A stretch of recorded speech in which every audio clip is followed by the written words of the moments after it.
transport planner. I've worked for J&P for 8 years, and my job's all about kind of understanding transport issues and problems, and kind of formulating the best ways to overcome those problems. Appraisal of big schemes as well, so weighing up the costs against the benefits, and seeing if something should be taken forward. Do a lot of spreadsheet work, analysing data, and then a lot of report writing as well, so it's really quite important to be a good communicator. You're always liaising between different people. It can be local communities up to kind of the leader of the council or business leaders. So what you say needs to be clear, it needs to be concise. One of the projects that I'm currently working on is a behaviour change project in York, asking people about how they travel and challenging them to kind of walk, cycle, use public transport more. And it's all about trying to get people to increase their amount of sustainable transport use so that there's less traffic on the roads. At school I did quite a diverse set of A-levels actually. I did maths, art and history. And from that I ended up doing a maths degree. I started teaching primary school children. But after a few years doing that, I kind of realised it wasn't for me. And there's a really good transport planning masters at the Institute for Transport Studies in Leeds. And when I'd looked at all the different modules and what it was all about, I thought, yeah, that sounds pretty good. So employers do a milk round, which means the employers come up to the university, and as a graduate, you kind of get interviewed by several different employers, and you can kind of choose from them all. And J&P was one of those people that came up that day. Had that initial interview, and from there I got the job. At the moment in our office we've got a young man who's doing a sandwich course, doing kind of a year with J&P.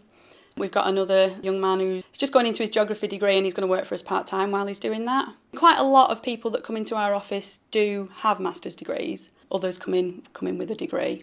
We do tend to have graduates, but there are other routes in as well. A couple of years ago I did the transport assessment for the Greenport Hull development, an offshore wind turbine manufacturing facility. The bit that I did involved kind of looking at how many trips would be coming to and from the site in various parts of the day, and then looking at the impact of that on the surrounding road network. But the site has now gained its planning permission. The facility is going to be built, and it's going to bring 800 jobs into Hull, which is brilliant.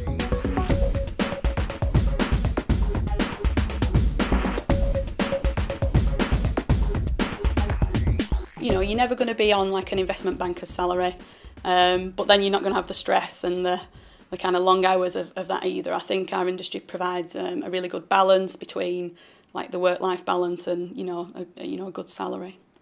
We have to go and bid for work, and sometimes that can be quite stressful, thinking if we don't win this piece of work, some of us might not have a lot to do that week. At the moment, things are really good in transport. There's a lot of work around. People are really, really busy. Also, sometimes you might get a difficult client that just wants the earth, and actually, we're just in that situation, need to manage the client as best we can. I've recently had a baby, and I've come back to work quite flexibly. It's not like you need to come back to a full-time role. Because we're trying to encourage people not to travel in like the peak times, working from home or travelling outside of the peak hours is quite commonplace, which it just makes it a really nice, kind of relaxed some of the time place to work. Looking into the future, I kind of like to get more involved in the strategic direction of the company and kind of which areas we're recruiting in and things. Now we're kind of coming out of the recession. We're taking on a lot of young people again. It's a really great job for somebody that wants to have a positive influence on how kind of the streets and just outdoors basically operates. I work with a fabulous set of people coming from lots of different backgrounds, and the job's just so varied on a kind of day-to-day basis. You're never going to have the same day twice.